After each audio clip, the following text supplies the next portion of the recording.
Assalamualaikum warahmatullahi wabarakatuh. Terhormat Ibu Pengawas Sekolah Kecamatan Kuala Hulu, yang sama kita hormati Ibu Kepala Sekolah SD Negeri 117854 Sikopi-Kopi. Apa itu budaya positif yang kita perdengarkan atau kita saksikan? Mari sama kita jalan. Kurikulum dengan merekrut guru-guru yang berprestasi. Jadi Bu Melda ini mengikuti 2 ujian. Yang pertama ujian tertulis yang luar biasa. Baiklah, masuk kita acara inti, yaitu paparan oleh calon guru penggerak angkatan 11 yang akan dibawakan oleh Ibu Melda Ningsi SPD. Kepada Ibu kami persilakan dengan hormat. Untuk menambah semangat pada pagi hari ini, marilah kita berikan aplaus kepada Ibu Melda. Assalamualaikum warahmatullahi wabarakatuh.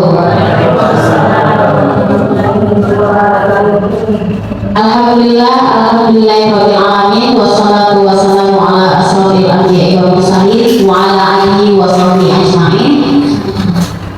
Puji syukur atas kehadirat Allah Subhanahu wa taala yang mana pada kesempatan kali ini, di hari yang berbahagia ini, kita dapat berhadir dan berkumpul, dan mengizinkan saya untuk menyampaikan aksi nyata saya destinasi budaya positif di SD Negeri 117854 Sikopi-Kopi. Baik Bapak Ibu semuanya sudah kenal saya, ya kan? Saya Melda Ningsi. Saya merupakan guru di SD Negeri Sikopi-Kopi dan calon guru penggerak angkatan 11 Kabupaten Labuhan Batu Utara. Nah, Bapak Ibu, sebelum kita mulai kegiatan kali ini, sesuai dengan template-nya semangat, tersenyum. Jadi yuk kita senyum selama 30 detik. Ya Bapak Ibu ya, Bapak Ibu boleh berdiri semuanya. Izin Bapak Ibu boleh berdiri. Bud, tolong stop 30 detik ya Bud ya. Bapak Ibu boleh menghadap temannya. Menghadap temannya. Kalau yang bapak-bapak boleh sama bapak-bapak juga. Ya, kalau ibu-ibu boleh sama ibu-ibu. Oke Bapak Ibu, lihat saja matanya, jangan bibirnya ya Bapak Ibu, nanti bisa tuju, ya kan? Oke, kita mulai. Yuk tersenyum selama 30 detik. Ayo Bu Putri, kita mulai.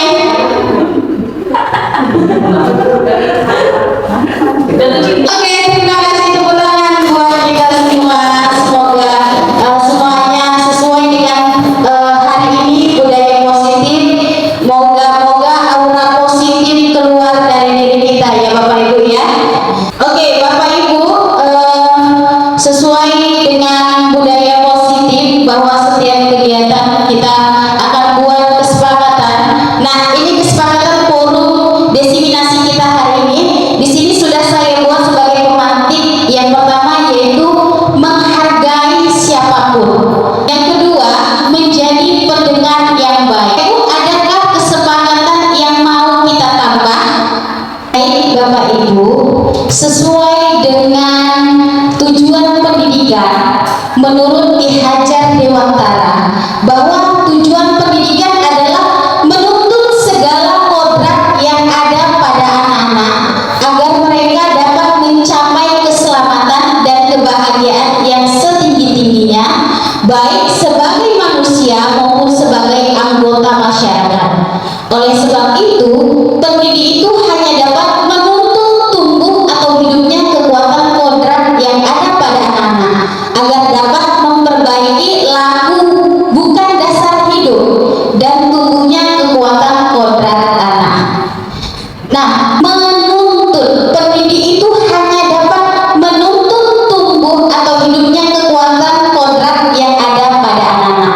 Coba Bapak Ibu, jika mendengar kata menuntut, apa yang ada di benak Bapak Ibu?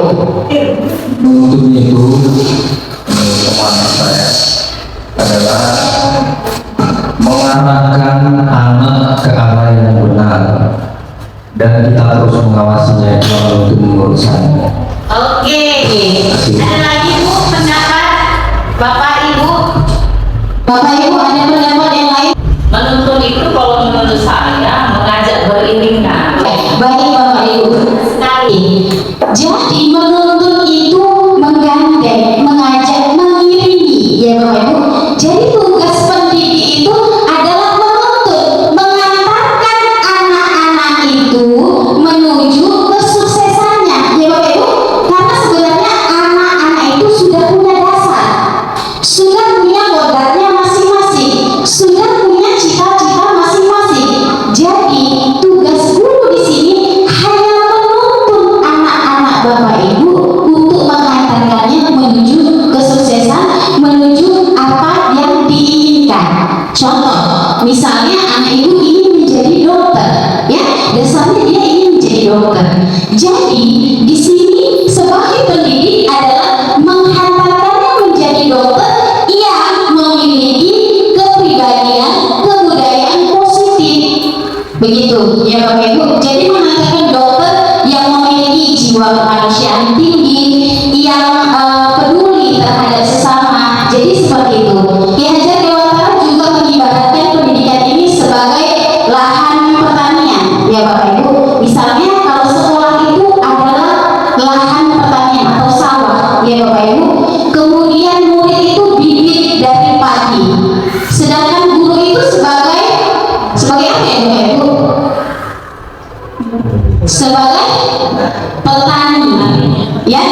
Jadi jika lahannya sudah baik, bibitnya sudah baik, tinggal petaninya, iya kan? Petaninya yang harus mengolahnya menjadi bibit yang unggul. Seorang petani tidak bisa merubah bibit padi menjadi jagung ya Bapak Ibu, tidak bisa. Tapi dia bisa mengubah bibit padi tadi menjadi lebih unggul. Nah, ini masuk ke budaya positif. Apa itu budaya positif di sekolah?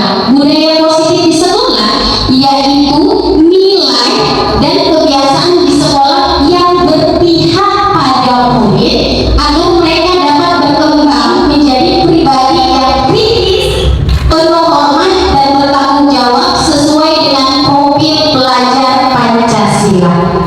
Dan sekarang saya mau tanya Ibu guru mungkin atau Bapak Ibu yang sudah melihat di sekolah kita, sudah ada enggak budaya yang kita lakukan di sekolah? Sudah. Apa contohnya? Kegiatan sarapan sehat ya Bapak Ibu, itu budaya positif ya Bapak Ibu. Kemudian sholat duha berjamaah ya kan, senang, menggalakkan sopan santun, P5S ya, senyum, sabar, sopan, santun, salam ya kan. Nah itu ya Bapak Ibu. Nah Bapak Ibu, seorang guru yang baik harus memiliki kemampuan dalam mewujudkan budaya positif di sekolah. Budaya positif tersebut dapat dijalankan dengan menerapkan konsep-konsep inti seperti 1. Disiplin positif, 2. Motivasi perilaku manusia, 3. Keyakinan sekolah atau kelas, 4. Kebutuhan dasar manusia, 5. Posisi kontrol restitusi, dan 6. Segitiga restitusi. Jika Bapak Ibu mendengar kata disiplin positif, apa yang ada di benak Bapak Ibu? Apa itu disiplin? Ada yang bisa menyampaikan apa itu disiplin? Disiplin itu berasal dari bahasa Latin yang artinya belajar. Ya Bapak Ibu, artinya belajar. Namun dalam kebudayaan kita, makna kata disiplin ini telah berubah menjadi sesuatu yang dilakukan seseorang pada orang lain untuk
Ya, 3 motivasi perilaku manusia itu yang pertama untuk menghindari ketidaknyamanan atau hukuman.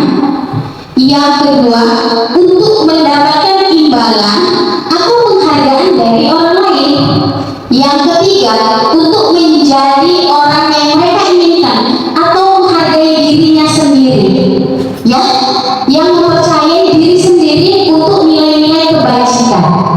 Berarti menurut Bapak Ibu ini 3 motivasi perilaku yang harus ada pada diri kita sebenarnya yang mana Bapak Ibu? Apakah untuk menghindari ketidaknyamanan atau hukuman? Tidak. Apakah untuk mendapatkan imbalan atau penghargaan dari orang lain? Tidak. Atau dari kesadaran diri sendiri dengan nilai-nilai yang dipercaya? Ya, itu ya Bapak Ibu ya. Oke. Nah, selanjutnya kita masuk keyakinan sekolah atau kelas ya Bapak Ibu ya. Oke, keyakinan sekolah atau kelas. Guru berperan dalam mewujudkan terbentuknya keyakinan sekolah atau kelas dengan adanya kesepakatan antara guru dan murid. Keyakinan sekolah atau kelas berupa pernyataan universal yang mudah diingat dan dipahami dan harus diterapkan di lingkungan sekolah. Sesuatu keyakinan akan lebih memotivasi seseorang dari dalam diri untuk lebih semangat menjalankan keyakinan daripada hanya mengikuti peraturan. Jadi kita di sekolah itu kan Bu, di kelas ada keyakinan kelas ya kan? Atau dulu namanya peraturan kelas. Sama nggak keyakinan kelas dengan peraturan kelas kira-kira Bapak Ibu? Ya, boleh Bapak Ibu, Bapak ini mikrofonnya mana tadi? Oh iya, boleh Pak, apa perbedaan keyakinan kelas dengan peraturan? Jadi kelas menurut saya itu adalah kesepakatan yang kita sepakati untuk kita kerjakan di kelas kita atau di sekolah kita. Kalau peraturan itu sifatnya adalah memaksa, karena dia peraturan, maka setiap individu yang ada di dalam kelas itu harus mematuhi peraturan yang ada di sekolah atau di kelas itu. Baik, terima kasih. Baik, benar sekali ya Bapak Ibu ya. Jadi keyakinan kelas dengan peraturan kelas itu berbeda ya Bapak Ibu. Ini adalah contoh dari keyakinan kelas. Coba Ibu bisa baca, Ibu bisa lihat ini Bu. Bisa Bu. Keyakinan kelas, saling menghormati dan menghargai, bertanggung jawab. Karena kita tadi sudah agak capek sedikit ya kan, kita ice breaking dulu ya Bapak Ibu ya. Oke, boleh berdiri kembali Bapak Ibu, izin kembali berdiri. Berarti hijau yang mau ditangkap Bu, hijau yang mau ditangkap. Oke, kita lagi. Selanjutnya kebutuhan dasar manusia. Kebutuhan ya Bapak Ibu, apa itu kebutuhan? Kebutuhan apa itu Bapak Ibu? Cobalah Ibu yang lain jawab. Kebutuhan apa itu Bu? Apa itu kebutuhan? Jauh kali, keinginan, ya kan? Iya. Apa kebutuhan? Yang kita perlukan. Yang kita perlukan.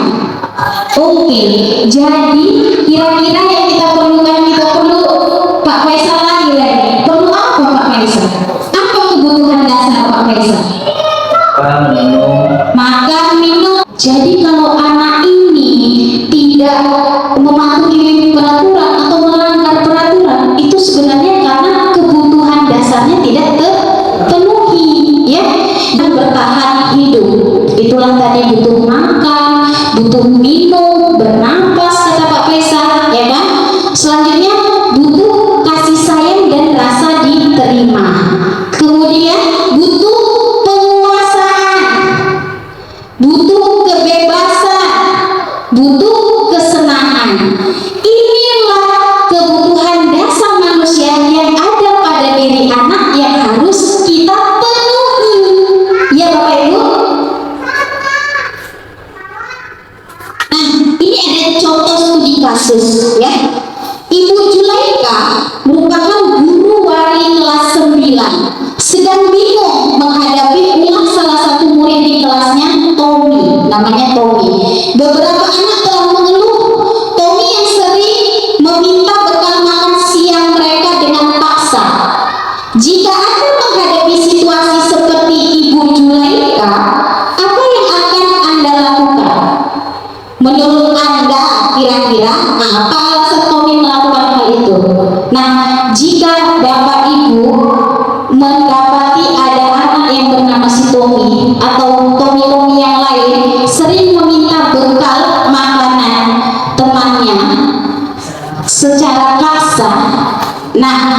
yang Bapak Ibu lakukan?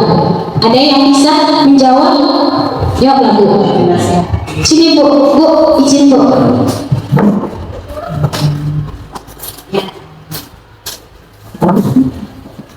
Dinasehati. Oke, itu aja Bu. Kira-kira menurut Ibu apa? Kira-kira menurut Ibu apa alasan Tommy melakukan itu? Pertama Tommy, ya. Alasan Tommy yang pertama karena dia lapar dan orang tuanya tidak membawakannya bekal makan siang. Maka kebutuhan dasar yang sedang berusaha dipenuhi Tommy adalah kebutuhan dasar bertahan hidup. Ya. Alasan kedua, karena dia merasa senang. Jadi memperhatikan dia ketika temannya melakukan tindakannya itu kepada guru dan guru memberitahu orang tuanya sehingga orang tuanya jadi memperhatikan dia. Maka kebutuhan dasar yang sedang dipenuhi Tommy adalah kebutuhan dasar akan kasih sayang dan rasa diterima. Jadi, alasan ketiga, karena temannya jadi takut dengan dia dan menuruti keinginannya. Maka sebetulnya Tommy sedang berusaha memenuhi kebutuhan dasarnya akan kekuasaan. Jadinya alasan keempat, karena dia merasa bosan dengan bekal makanan yang dibawakan ibunya dari rumah. Karena ibunya selalu membawakan bekal yang sama. Oleh karena itu, dia ingin mencoba makanan teman-temannya yang beraneka ragam. Maka Tommy sedang berusaha memenuhi kebutuhannya akan kebebasan. Alasan kelima yaitu karena ia melakukannya karena iseng aja. Dia menikmati ekspresi wajah teman-temannya yang kesal karena dia makanannya dan menurut dia ekspresi teman-temannya itu lucu. Maka berarti Tommy sedang berusaha memenuhi kebutuhan akan kesenangan. Gitu ya Bapak Ibu ya. Nah, selanjutnya kita masuk posisi kontrol restitusi. Ada yang pernah dengar Bapak Ibu tentang ini? Belum ya. Inilah yang kami pelajari di guru penggerak. Oke. Nah, ini ada 5 posisi kontrol restitusi. Posisi kontrol yang dimiliki oleh guru. Yang pertama, guru sebagai penghukum. Ya. Yang kedua, guru sebagai pembuat merasa bersalah. Yang ketiga, guru sebagai teman. Keempat, guru sebagai pemantau. Yang kelima, guru sebagai manajer. Apa itu?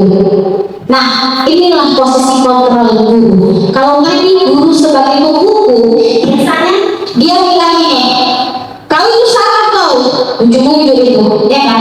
Kau harusnya dihukum. Itu adalah posisi kontrol yang dimiliki guru penghukum.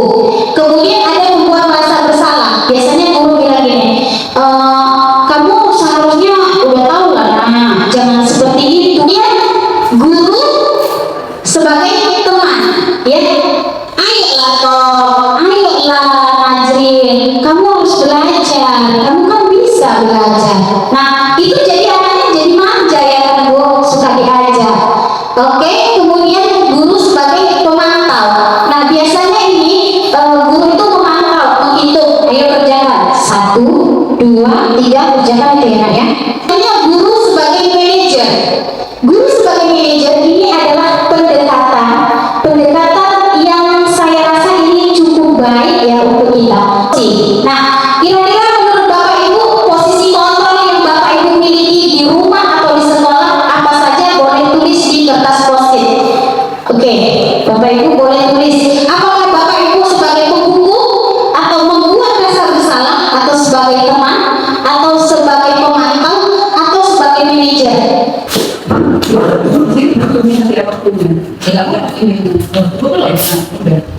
Oke, saya baca ya.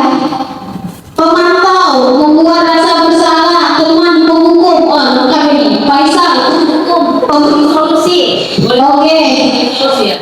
Pemantau, teman, penghukum, membuat rasa bersalah. Pemantau, teman, manajer, oh lengkap. Wah, semuanya sudah lengkap ini ya kan. Sampai anaknya bingung ini. Bapak, Ibu guru gurunya yang mana yang sebenarnya? Hari ini Hari ini dia pukul, besok dia mantau, ya kan? Jadi dia bingung juga. besok dia jadi teman. Iya, besok dia jadi teman gitu ya kan? Oke, nggak apa-apa. Terima kasih tepuk tangan dulu buat kita semua Bapak Ibu ya.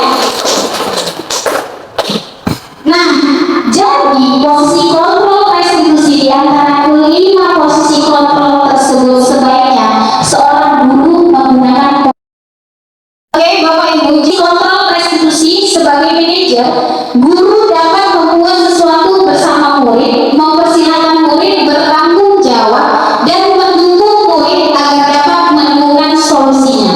Jadi posisi kontrol sebagai manajer ini adalah posisi ideal ya Bapak Ibu ya, karena murid itu jadi dapat bertanggung jawab dan menemukan solusi atas apa yang dia buat. Jadi dia dapat solusinya.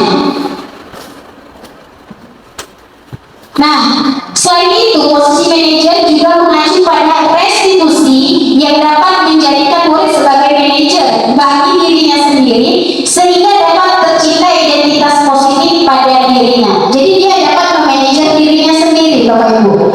Nah, kalau kita memposisikan diri kita sebagai manajer, nah inilah yang harus kita lakukan. Segitiga restitusi, ya Bapak Ibu. Nah, inilah yang baru. Jadi kalau kita posisi kontrolnya adalah sebagai manajer, maka apa yang kita lakukan? Bagaimana cara melakukannya? Nanti cuma kayak gitu aja. Kita lihat ya Bapak Ibu. Jadi kita menggunakan segitiga restitusi, ya Bapak Ibu ya. Nah, apa itu tahapan segitiga restitusi? Segitiga restitusi itu ada 3 tahapan, ya Bapak Ibu. Yang pertama yaitu menstabilkan identitas, kemudian validasi tindakan yang salah, kemudian menanyakan keyakinan, menanyakan keyakinan kelasnya kembali. Oke, nah ini dia menstabilkan identitas. Menstabilkan identitas itu dilakukan berdasarkan prinsip bahwa membuat kesalahan adalah bagian dari proses pembelajaran yang nantinya akan menggeser identitas gagal ke arah identitas sukses. Jadi dengan ini kita bisa membuat anak ini dari tadi merasa bersalah, mereka kesalahanku ini, jadi bisa ke lebih positif ya Bapak Ibu pikirannya. Oke, apa itu? Bagaimana itu? Biasanya kita bilang sama anak itu, berbuat salah itu hal yang manusiawi. Nah, semua orang pernah berbuat salah, jangan takut. Ibu guru pernah berbuat salah, mama juga pernah buat salah loh. Nah, jadi nggak usah takut. Seperti itu biasanya menstabilkan identitas dia dari yang tadinya bersalah menjadi stabil ya Bapak Ibu, seperti itu. Nah, kemudian validasi tindakan yang salah. Ini yang kedua. Validasi tindakan yang salah dilakukan berdasarkan prinsip bahwa setiap perilaku berupaya memenuhi suatu kebutuhan tertentu, sehingga guru atau orang tua akan bergeser dari pemikiran stimulus respon menjadi proaktif serta akan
begitu ya.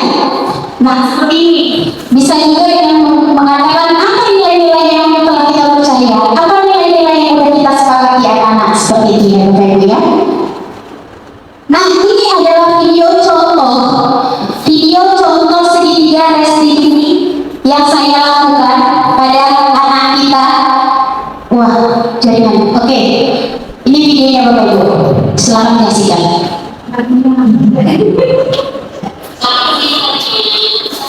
Ini adalah pertemuan segitiga restitusi ya Bapak Ibu.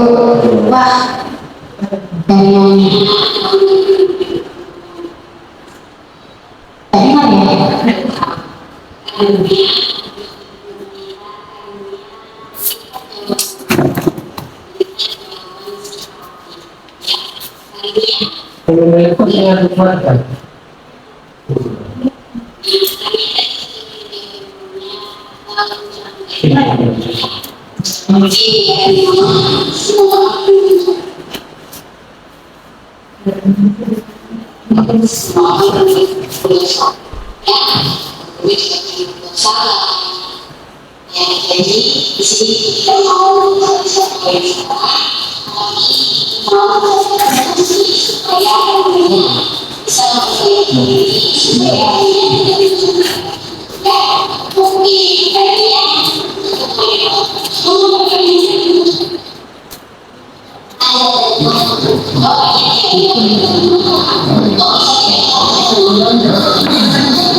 Oke Bapak Ibu, itu adalah contoh penerapan segitiga restitusi yang kita lakukan di kelas. Jadi yang pertama kita harus menstabilkan identitas dia dulu, dari yang merasa bersalah menjadi stabil ya Bapak Ibu, bahwa kesalahannya itu bisa diperbaiki ya Bapak Ibu ya. Yang kedua yaitu validasi tindakan yang salah, bahwa setiap tindakan yang salah itu memiliki alasan ya Bapak Ibu. Jadi kita harus mengetahui alasannya. Kemudian menanyakan keyakinan kembali, menanyakan keyakinan kelasnya kembali, bahwa kita kan punya keyakinan kelas ini harus percaya diri. Nah, jadi harus itu kita ingat, nah kita harus yakin dengan diri kita sendiri. Oke, ini yang saya tunggu-tunggu dari tadi ya Bapak Ibu. Terima kasih, demikian pemaparan dari saya, demikian video saya. Semoga dapat menginspirasi Bapak Ibu. Akhir kata, semoga Bapak Ibu tergerak, lekas bergerak, dan mari menggerakkan. Assalamualaikum warahmatullahi wabarakatuh. Waalaikumsalam warahmatullahi wabarakatuh. Oke, Bapak Ibu, jika ada yang ingin bertanya